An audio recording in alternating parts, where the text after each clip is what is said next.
आज है 27 अप्रैल 2023 और आज की शाम हम पहुंचे हैं मेदिनीनगर नगर निगम कार्यालय, जहां हमें मुलाकात हो गई है उप महापौर राकेश कुमार सिंह और मंगल सिंह से। और जब आप उनके कार्यालय में पहुंचेंगे, आपको ये महसूस होगा कि एक ही रंग और एक राष्ट्रवाद की झलक दिखाई पड़ती है।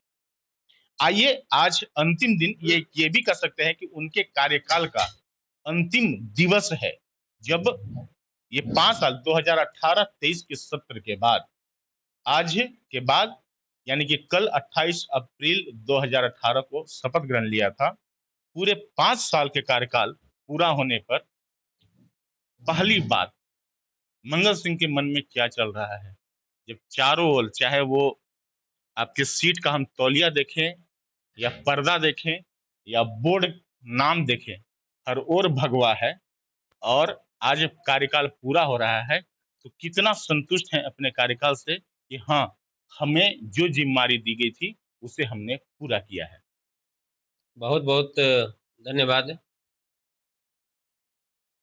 जब हम लोग 2018 28 अप्रैल को शपथ लिए थे, उससे पहले जब चुनाव के निमित्त हम लोग घूमते थे,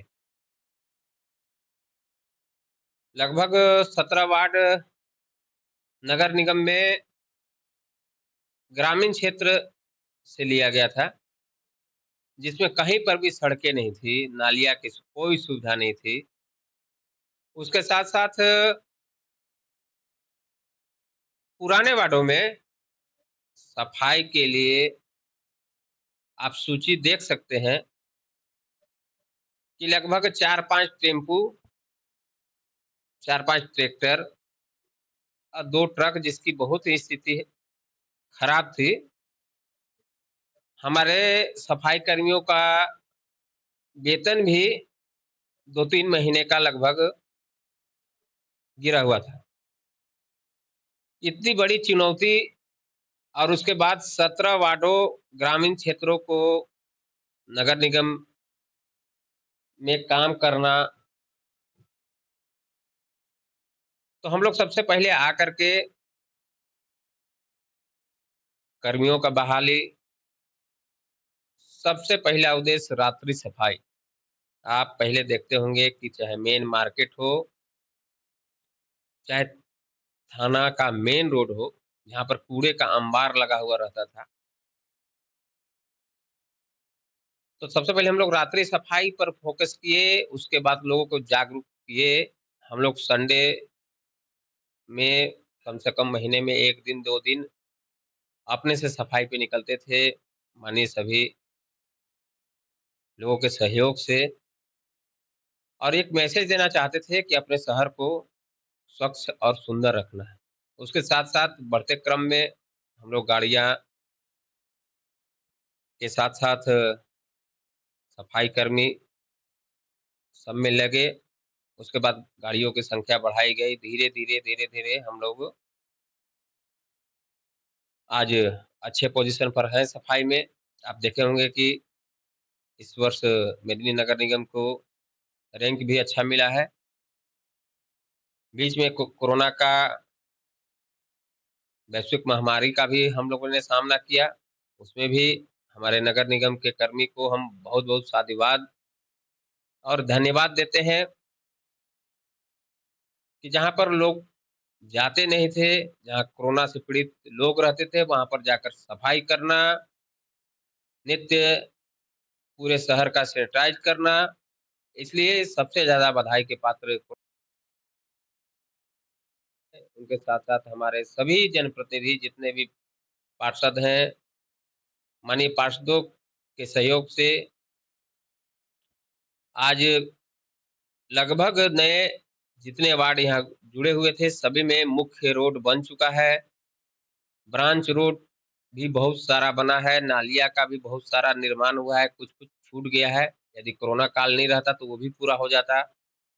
उसके साथ-साथ जब हम लोग चुनाव के निमित्त घूमते थे, तो सब लोग यही बोलते थे कि हमारा मेदिनीनगर निगम बहुत ही पुराना है और यहाँ पर कोई ऐसा जगह नहीं है जहाँ पर शाम को जा कर के बच्चे के साथ बैठे।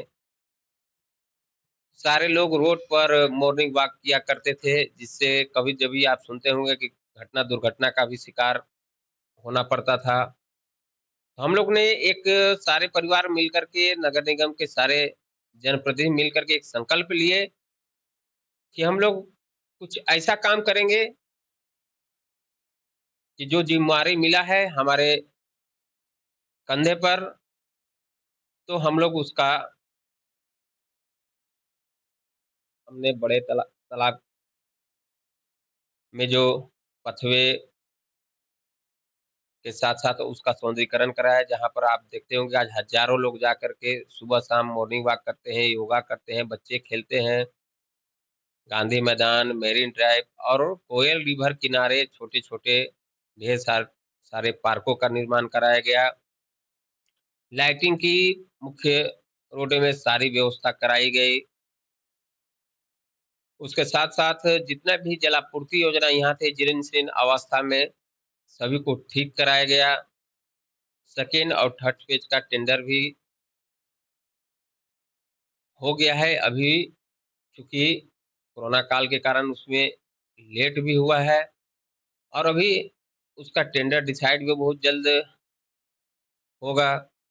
तो सारे चीज़ों को पर सारे पहलुओं पर हम लोग कार्य करने का काम किए हैं।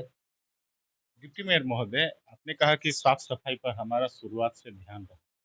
लेकिन जो सबसे महत्वाकांक्षी रूप में आप लोग नज़र आए, डोर टू डोर कैंपेनिंग का।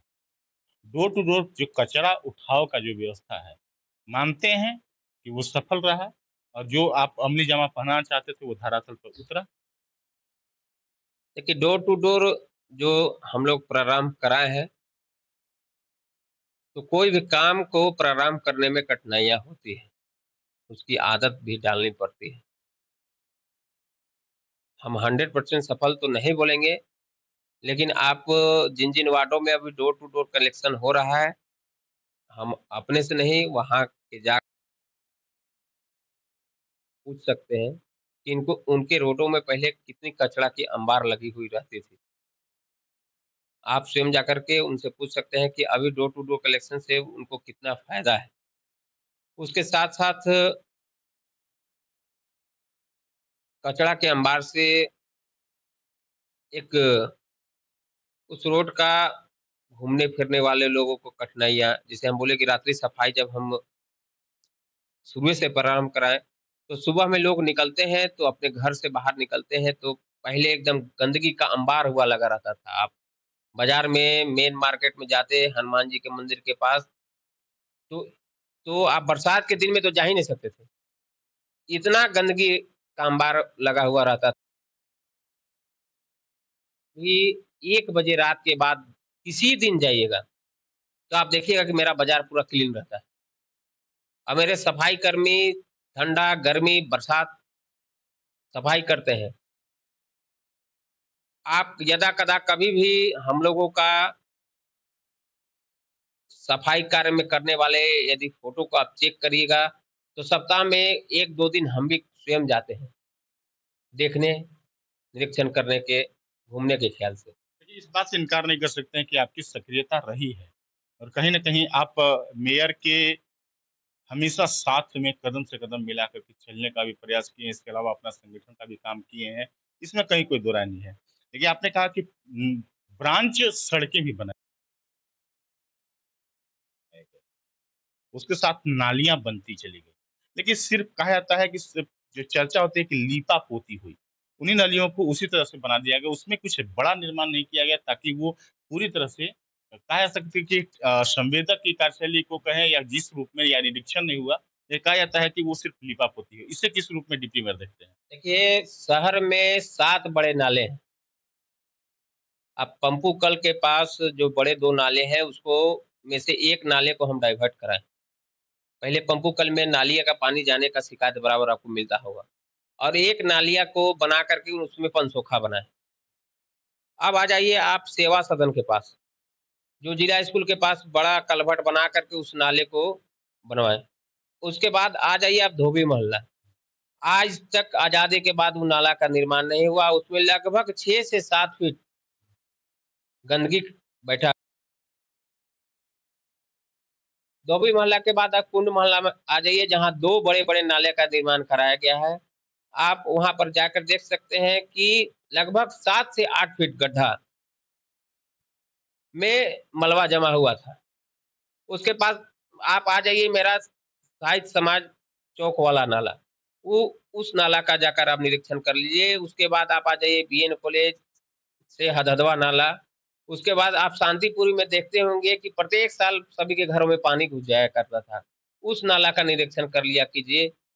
और जहाँ तक छोटी-छोटी नालियाँ का सवाल है, कि लीपा-पोती की जब बात है, तो जब भी हम लोग शिलान्यास करने गए हैं, तो वहाँ के पब्लिक को बोले हैं कि आपको यदि समझ में आता है कि काम खराब हो रहा है, तो आप स्वयं हमको फ़ोन करते हैं, जेई को फ़ोन कर सकते हैं, आप ठेकेदार को काम रोक सकते हैं, इतना अधिकार हम लोग दे कर के आए हैं।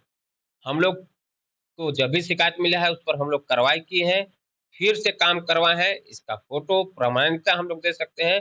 यदि इस प्रकार का शिकायत अभी भी आती है, तो लोगों से हम आग्रह करते हैं कि आप उसका जाँच करें। आपने पार्क की बात की है। देखिए, पार्क की बातें अगर हम करें, तो आप मानते हैं कि सभी जितने भी पार्क आपने योजनाएँ की, वो सभी पार्क पूरे हो गए? बहुत अच्छा सवाल है आपका। चूँकि हम आपको पहले ही बता चुके हैं। ये 1-2 नहीं, बड़े तालाब और गांधी मैदान के पार्क की ज़िक्र करते हैं, लेकिन आप लोगों ने बहुत सारे चिल्ड्रन पार्क और छोटे-छोटे पार्क बनाए। क्या वो सब पूरे हैं सब और उस रूप में हैं, जिसको प्रयोग किया जाए? देखिए, बहुत अच्छा सवाल है आपका। क्योंकि हम बताएँ कि 2018 से पहले कहीं भी पार्क नहीं था। आपको देखने को मिलता होगा, हम लोग जहाँ भी गए हैं, सभी से आग्रह किए हैं कि पार्क का संरक्षण करना, उसका देख-रेख करना, वहाँ पर जितना भी लोगों का है, उस सबका नैतिक ज़िम्मेवारी बनता है। मरीन ड्राइव जब प्रथम फ़ेज़ बना था, तो देखे होंगे कि आप अच्छी-अच्छी कुर्सियाँ लगी हुई थी, जिसको लोग तोड़कर फेंक दिए। छोटे छोटे जितना पार्क बनाए हुए, अभी आप देखिएगा कि उसमें से आधा से ज़्यादा कुर्सियाँ तोड़कर फेंक दिया गया। उसके साथ-साथ थोड़ा बहुत क्षति हुआ है, लेकिन अभी विगत बहुत उसमें परिवर्तन भी हुआ है। आप अभी कहीं पर भी जाइएगा जहाँ पर पार्क वगैरह बना हुआ है, तो वहाँ पर लोग थोड़ा बहुत भी इधर-उधर करते हैं, तो दूसरे लोग बोलते हैं कि अरे भैया इसको ठीक-ठाक रहने दीजिए, इसको किसी प्रकार का छेड़-छाड़ ना करिए। हम लोग आग्रह आज भी करते हैं कि जहाँ पर भी पार्क बनाया गया है, जहाँ पर भी सौंदर्यीकरण कराया गया है, वो आपकी संपत्ति है, उसका देख-रेख भी करना आपकी ज़िम्मेवारी है। आप यदि आप जिस घर में रहते हैं, उस घर में प्रत्येक दिन झाड़ू-पोछा आप करते हैं। यदि आप 1 महीना बिना झाड़ू-पोछा का या किसी प्रकार का रह ले या अपना सामान को आप अच्छे ढंग से नहीं संजोगे, तो घर का भी वही स्थिति होगा जो पार्क का।